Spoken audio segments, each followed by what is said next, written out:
Morning everyone. मी स्नेहश्री युवराज राठोड आहे. Shivsai universal school Buldhana या शाळेमध्ये शिकते आणि मी इयत्ता 7वी मध्ये शिकते. माझी क्लास टीचर वंदना राठोड मॅम आहे. आमच्या शाळेच्या मुख्याध्यापक सरांनी एक नवीन ॲक्टिव्हिटी चालू केली आहे. ती म्हणजेच आम्हाला जे लोक सर्व्हिस करतात त्यांचा आम्हाला इंटरव्ह्यू घ्यायचा आहे.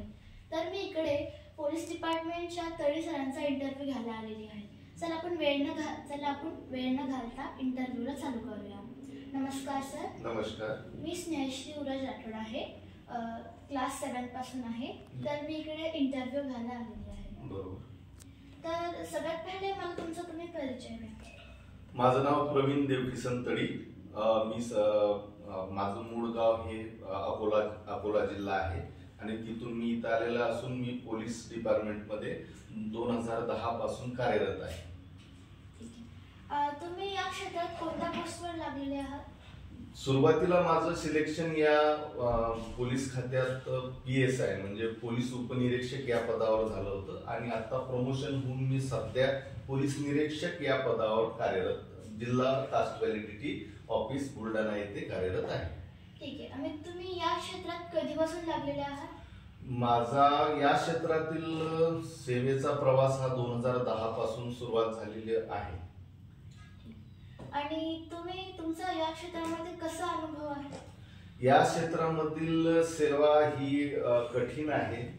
परिवाराला फार वेळ कमी द्यायला मिळतो आणि युनिफॉर्म सर्व्हिस असल्याने 24 तास हे तुम्हाला तत्पर राहावं लागतं आणि बदलीचा कालावधी पण हा जास्त म्हणजे वेळ कमी असतो, त्यामुळे बदल्या पण जास्त होतात. मुलांना शाळेसाठी पण वारंवार हे करावं लागतं. कठीण सेवा आहे परंतु मला आवडते.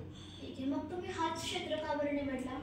या क्षेत्रामध्ये येण्यासाठी आम्ही सुरुवातीला जेव्हा तयारी करत होतो तेव्हा या क्षेत्राविषयी आम्हाला आकर्षण होतं, वर्दीविषयी असं आकर्षण वाटत होतं. आणि दुसरी गोष्ट म्हणजे या क्षेत्रामध्ये काम करण्यासाठी भरपूर असं काही आहे. हा टेबल जॉब नसून तुम्हाला फील्डवर वेगवेगळ्या ठिकाणी जायला मिळतं, तर त्यामुळे हा जॉब मला आवडतो.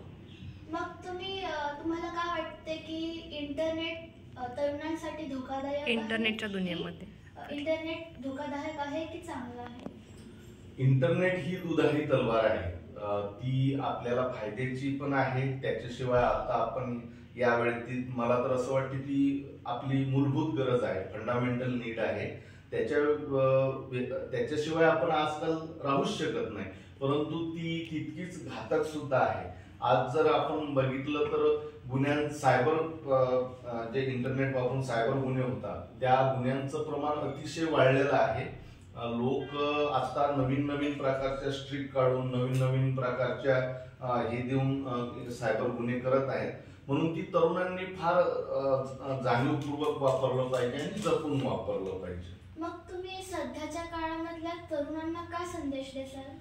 तरुणांना माझा हा संदेश राहील. आता मी समाजात काम करत असताना माझ्या निदर्शनास येतं की तरुण हे भटकत आहेत. ते आपल्या करिअरकडे लक्ष न देता व्यसनाधीनतेकडे जास्त वळत आहेत. ते मोबाईलचे जास्त ऍडिक्ट होत आहेत आणि आपलं करिअर उद्ध्वस्त करत आहेत. त्यामुळे त्यांनी बाकी गोष्टीकडे हे न वळता आपल्या करिअरकडे फोकस करावा, आपलं करिअर घडवावं. त्यानंतर त्यांना त्यांच्या हे करता येईल. परंतु त्यांनी सध्या तरी गुन्हेगारी प्रवृत्ती व व्यसनाधीनता सोडून आपल्या करिअरकडे लक्ष द्यावं हा माझा संदेश आहे. ठीक आहे. धन्यवाद सर तुमची माहिती द्यायला आणि तुमचा वेळ पण द्यायला.